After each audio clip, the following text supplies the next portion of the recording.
This channel does not promote any violent, harmful, or illegal activities. All content provided by this channel is meant for an educational purpose only. এদিকে রামনবমীর আছে রাজ্য রাজনীতির পারদ চড়ছে।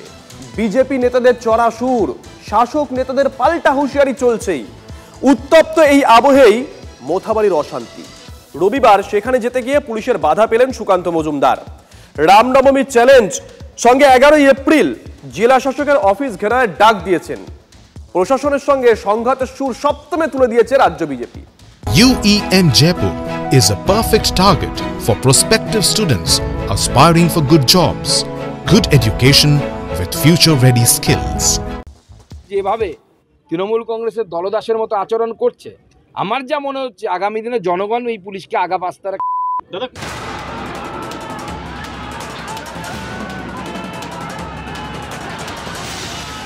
সংঘাতের আবহটা ছিল, আশঙ্কাটা সত্যিই হলো।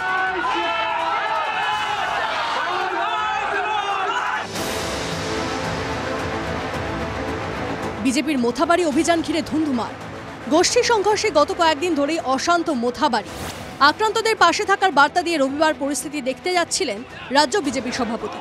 163 ধারা জারির যুক্তিতে প্রায় 10 কিলোমিটার দূরেই তাকে আটকে দেয় পুলিশ। ব্যারিকেডের সাদুল্লাপুর এলাকা কার্যত হয়ে উঠেছিল বাঁশের কেল্লা।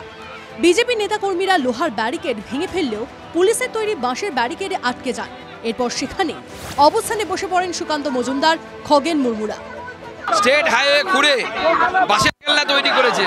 এই পুলিশ তিতুমুরের বাহিনীতে পরিণত হয়েছে, যে তিতুমুর হিন্দুদের খুন করত। আমি পুলিশকে বললাম যে আমি একা যাব, থানায় গিয়ে যারা আক্রান্ত তাদেরকে আপনারা নিয়ে আসবেন, আমি তাদের সাথে কথা বলবো। কিন্তু তবুও এই জিহাদি পুলিশ আমাকে অ্যালাউ করলো না থানায় যেতে।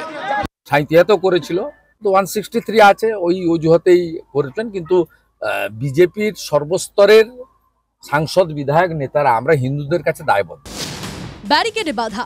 এরপর রাজ্য সড়কের উপর টায়ার জ্বালিয়ে বিক্ষোভ শুরু করে গেরুয়া শিবির। সদুল্লাপুরে সেই আগুন এই মুহূর্তে রাস্তার মধ্যে জ্বলছে, পেছনে রয়েছে ব্যারিকেড এবং যেখানে এই রাস্তায় আগুন জ্বলছে তার বাঁ দিকে কাছে রয়েছে সদুল্লাপুর পুলিশ ক্যাম্প। মোথাবাড়ির অশান্তির দায় চাপিয়ে পাল্টা গেরুয়া শিবিরকে বিঁধেছেন মোথাবাড়ির বিধায়ক ও রাজ্যের মন্ত্রী সাবিনা ইয়াসমিন। তখন মোথাবাড়িতে শান্তি ফিরে এসছে, আজকে কেন আগুন লাগানোর জন্য সুকান্ত মজুমদার আজকে মাঠে এসছেন, মোথাবাড়ির মাটিতে আসছেন কেন? 3 দিন কোথায় ছিলেন? কেন মোথাবাড়ির মাটিতে শান্তির বার্তা দিলেন না? উনাদের আইডিওলজি হচ্ছে রাম নবমী পর্যন্ত তারা সাম্প্রদায়িক উস্কানি দিয়ে তারা তাদের মাটির শক্ত করার চেষ্টা করছেন। পুলিশ বিজেপি সংঘাত চড়ছে, সামনেই রামনবমী। হিন্দুত্বের পালে হাওয়া তুলতে আটঘাট বাজছে গেরুয়া শিবির। মোথাবাড়ি যাওয়ার পথে বাধা পেয়ে রামনবমী নিয়ে সুর আরো চড়িয়েছেন রাজ্য বিজেপি সভাপতি। যেভাবে আপনাদের রামনবমী প্রতিবার হয়, এবারও সেইভাবে রামনবমী করবেন। কোন বাপের বাটা আটকাতে পারে আমি সেটা দেখব।